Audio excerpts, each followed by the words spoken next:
যেই কবরে আপন বাবা যাবে না, যেই কবরে আপন মা যাবে না, যেই কবরে আপন বিবি যাবে না, যেই কবরে আপন ভাই যাবে না, ওই কবরে হাজারো বছর আমাকে একা একা ঘুমাতে হবে। কেমনে ঘুমাবো ভাই, চিন্তা করার দরকার আছে না নাই? আল্লাহর নবী বলেন কেমনে ঘুমাবা?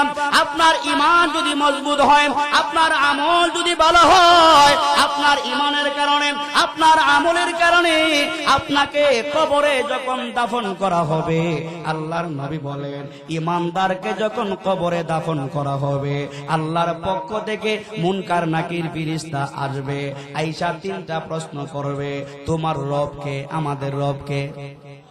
এত আস্তে জুড়ে কোন রবকে? আমাদের রব একমাত্র আল্লাহ, সন্দেহ আছে নাকি? আমাদের রব একমাত্র আল্লাহ, সন্দেহ নাই। দুই নম্বরে প্রশ্ন করবে তোমার ধর্মের নাম কি? আপনার ঈমান যদি থাকে, আমল যদি থাকে, আপনি টেনশন করবেন না, চিন্তা করবেন না, আপনি সাথে সাথে জবাব দিয়ে বলবেন দীনিয়াল ইসলাম, আমার ধর্মের নাম হলো ইসলাম।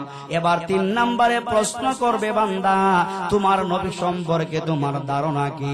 আল্লাহর নবী বলেন আপনার ঈমান থাকার কারণে আপনি বলবেন নবী মুহাম্মদুর রাসূলুল্লাহ হলেন আখিরি জামানার পয়গম্বর, আমি হলাম ওই নবীর উম্মত। আল্লাহর নবী বলে এই তিনটি প্রশ্নের জবাব আপনার জবান থেকে যখন বেরিয়ে আসবে, আসমান থেকে আল্লাহ পাক বলবেন আন সাদাকা আবদি, ও ফেরেশতা আমার বান্দা তিনটি প্রশ্নের জবাব সুন্দর করে দিয়েছে। যদিও আমার বান্দা আজমিরের বাসিন্দা, আমার বান্দা বিরাট গ্রামের বাসিন্দা, আমার বান্দা সাদা কাপড় লাগে আসছে, এ ফেরেশতা আমার বান্দাকে তিনটা প্রশ্ন করেছো, আমার বান্দা ঈমান থাকার কারণে, আমল থাকার কারণে তোমার তিনটি প্রশ্নের জবাব দিতে বিন্দু মাত্র দেরি করে নাই।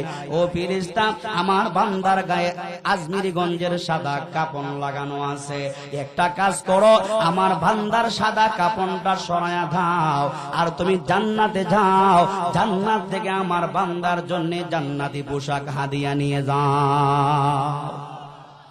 আর আমার বান্দা দুনিয়ায় আরামে ঘুমাতে পারে নাই, আমার বান্দা দুনিয়ায় ভালো করে ঘুমাতে পারে নাই, আমার বান্দার কবরে ডানে বামে মাটি আছে না নাই? আমার বান্দার কবরে ডানে বামে মাটি আছে, ফেরেশতা যাও আমার বান্দার কবরে জান্নাতের বিছানা বিছায়া দাও, আমার বান্দার কানে কানে ঘোষণা করে দাও আমার বান্দা যেন এমন ভাবে ঘুমায় ইলা ইয়াউমিল কিয়ামা, কিয়ামত পর্যন্ত আমার বান্দা কবরে ঘুমাবে, আমার বান্দার ঘুম কেউ ভাঙাবে না।